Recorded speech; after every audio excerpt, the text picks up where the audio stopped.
Welcome back to the Marathon Mortgage Happy Hour, a very highly anticipated episode here. Special edition. Special edition. Mike out on the road.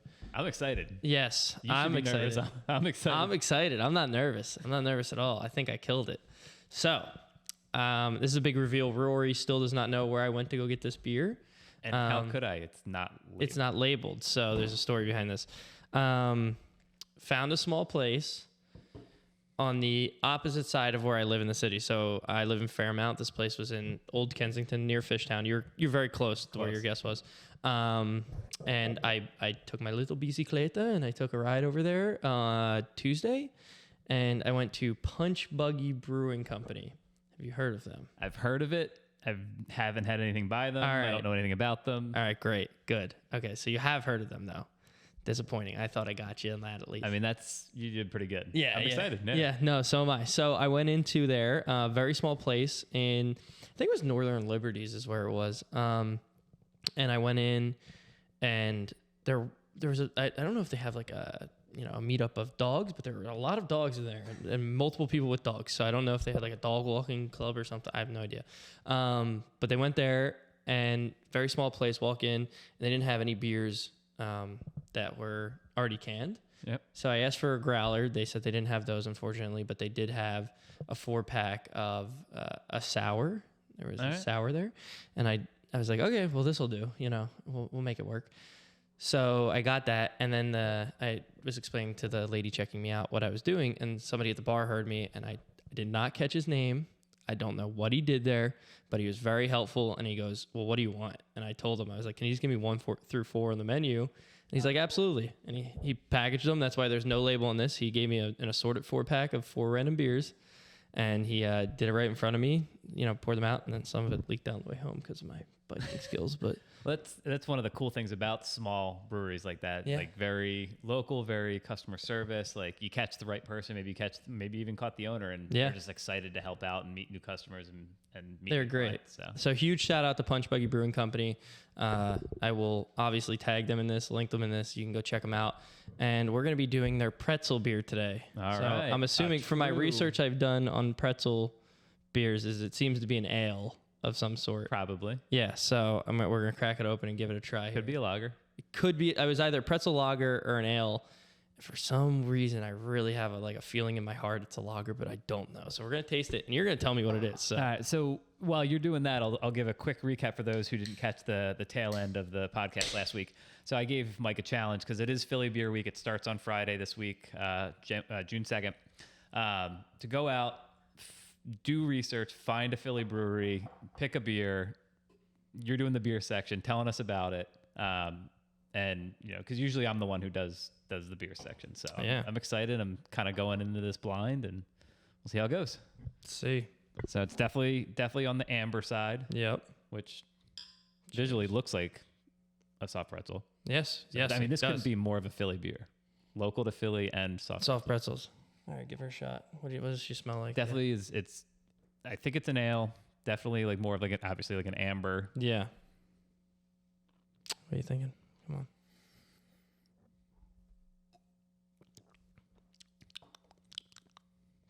It's pretty good. I actually like it. Say what you want to say. I'm just trying to figure out. Yeah, I mean, it's definitely on the lighter end, maybe 5.2. Yep. On the amber lager. It could be a lager, like amber lager, or like a brown red ale, leaning more towards red. Yeah. Yeah, I agree. Doesn't taste like a lager to me, but you can drink these all day though. Oh yeah, absolutely. It's nice and light. Definitely very low on the hoppiness. Probably just use some really basic hops in this, and just let the pretzel and the grains kind of shine through from a taste perspective. Yeah, but huge shout out to Punch Buggy Brewing. Very good. I would buy a 4-pack of this. Thank you guys.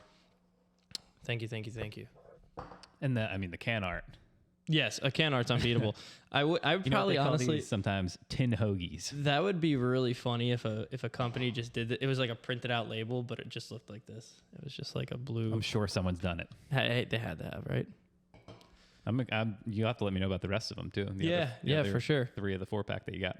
Just jump into the mortgage stuff of things now. Yeah, I mean, you kind of came up with the topic today, and we can bounce back and forth. But what did you want to speak about? Yes, for sure. So I kind of wanted to touch base on putting money down on a home. So a lot of people, there's always a big misconception on how much you have to put down on a home, whether it's 20% or 5%, or if there's zero down programs. So I think the biggest misconception for especially first-time home buyers, or, the inexperienced buyers, that you have to put 20% down. Yeah, for sure. Then you don't even have options. That's not real at all. So you do not have to put 20% down, and there are options for all of the above that I listed. So, Sure. On a typical first-time home buyer, purchase transaction, you see anywhere from 3% down to as much as you want to put down. But your minimum, if you're a first-time home buyer, it could be as little as 3% down. 3, yep. And then after you're a first-time home buyer, and this is going to be purchasing your second home, you can do 5% down is your minimum. Unless you're doing a VA loan or a USDA loan. On those two types of loans, they're 0% down.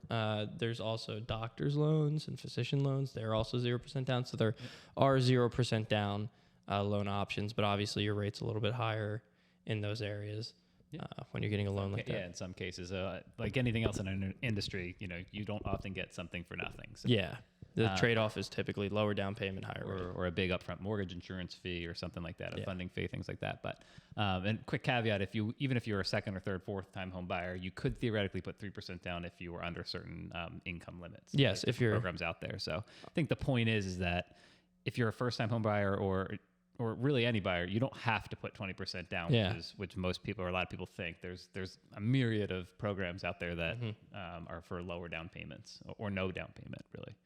So one of the things that happens when you don't put 20% down is you have mortgage insurance generally. So and mortgage insurance is based on your down payment percentage and also your credit scores. Yeah.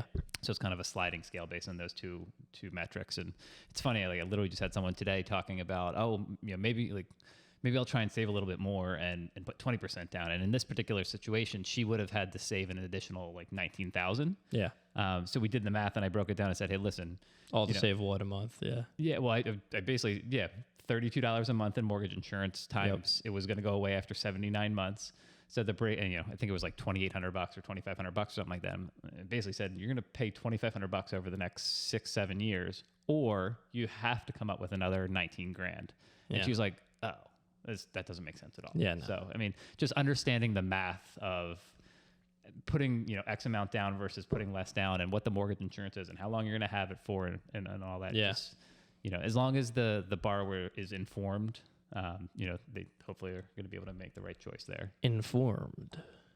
Well, that's half of what we do is educate these buyers. Oh, absolutely. So it's a very they can make the right choice for themselves. Yeah, absolutely. It's a lot of in a lot of ways we're teaching people a lot about this industry and things that go on because we run into people all the time, especially Tom, and you're starting to get into clientele that does this, but a lot of people who are very big in the financial industry and they don't really even know much about our world. It's a totally separate world for a lot of things. Just think about it. How many homes do you buy in your life? The average person. The average person. 3, 4. Maybe. If that. And then in between the first home that you buy and the second home you buy, maybe 7 or 8 years, whatever the case is, and it's a lot's changed since then. Yeah. So again, part of what we do is, we provide loans for people who want to buy homes. The other part, especially in the beginning, the pre-qual process and when they're doing their shopping around, is the education, making sure that they're informed, making sure that they feel comfortable with the numbers, and making sure that they're making the right financial decision for themselves, because not every buyer is built the same. They have different pros and cons of, hey, I'd rather have a lower payment, or I'd rather have more money in my pocket rather than putting it down. So there's no right or wrong answer, but as long as they're making the decision for themselves, that makes sense. So that's what we want out of that. Absolutely.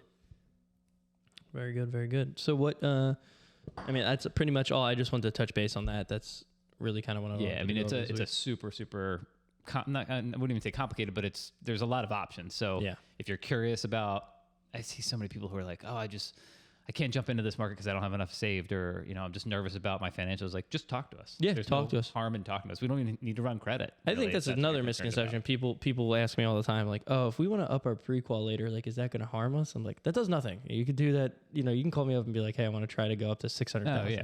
I could try it all. You can call us, ask us questions. There's no fee up front. There's nothing like that at all. We're here to help. So Yeah, we're never too busy for clients in general, but especially those. I love working with first-time home buyers. And Oh yeah. the clients who are just either just willing to learn, wanting to learn. Yeah. It feels good to be able to provide that to them and make them feel comfortable with the overall we've had process. you've had a guy come to the closing table with $1,000. Yeah, recently with the PHFA and a seller credit, and I've been thrilled. Yeah, He was excited. So fired up. And then what was your win for this week, sir? We didn't go over this. The wins, quote unquote, actually kind of piggyback on what we just talked about is the education piece and taking the time to talk to people about their particular situation. And we're in the jungle out here. So I was quote unquote competing to win business from 2 loans this week that they had under contract. They got pre-qualified with a different lender. Reached out to me for a quote, and I just kind of, I had nothing to lose. They weren't pre-qualified with me anyway. It was my, my loan to win. But, just our terms were similar and better. But what I think really won it for me is the customer service aspect of it. Taking the time to explain to them all their options and why, if it were me, I would do this versus that, or I would put this amount down versus that, or I would go FHA versus conventional. Yeah. And just taking that time and explaining to them the fees and explaining to them, hey, look at this quote that this other person gave you.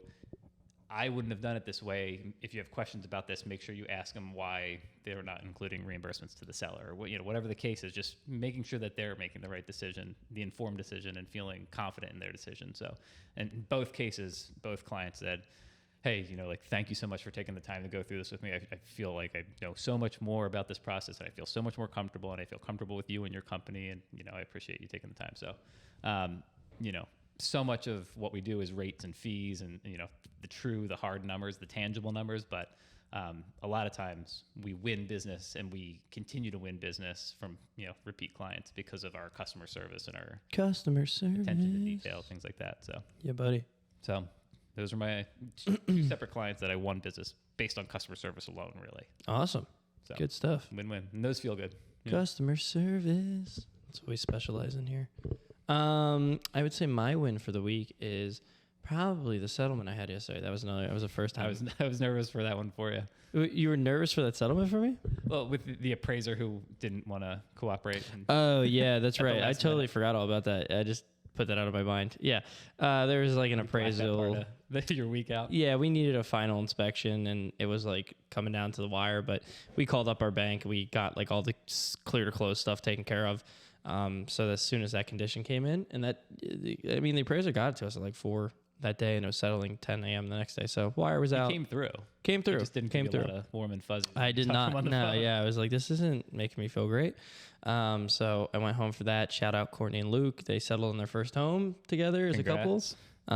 So it was just nice. I love helping out first time home buyers. It's like a great especially feeling. People It's cool. Yeah, for sure. I've known them. I knew Courtney like growing up and stuff. I didn't know her well, but I knew her. And just being able to help her out and get into a home is awesome. So cool. Yeah, that would be my win for the week. A lot of our wins are just helping people. Because that's what we do. That's our job. We didn't mean to do that, but I kind of think back on all of it. Well, you know what else my other win is? My other win is going through Philadelphia on a Tuesday and finding beer on the other side of the city and coming back. That's probably the first time you've ever done that. That's the first time I've ever done that. Yeah, I don't you do it again? Drink beer. Yeah, why not? You find live in another the city. place. You should be doing stuff like that. Yeah, no, I bike all the time, just not to beer places. I just bike to random locations and back. What's the point? Yeah, the view on the way there and listening to music. I like listening to I'm away from everybody. I don't have to listen to people talk to me. It's great. You could be doing that while also grabbing a beer somewhere cool. I guess. Yeah, you're right. That's actually kind of not a bad idea. Maybe I'll do that tonight. There you go. There you go. Happy Friday. Everyone. Happy Friday, everybody. What I was going to say about Philly Beer Week is if you're a craft beer lover, if you are interested in learning about craft beer, if you live in Philly or around Philly and you just want to support local businesses, it's a great week to do it. Philly Beer Week starts today, June 2nd. Goes through the week. There's a ton of events if you go on their website. I think it's phillylovesbeer.com. Just Google Philly Beer Week. And they have a list of events, calendar events, and there's hundreds of events throughout the next 7-8 days. So have fun out there and enjoy be the safe. city. It's go get a drink. Beautiful weather and be safe.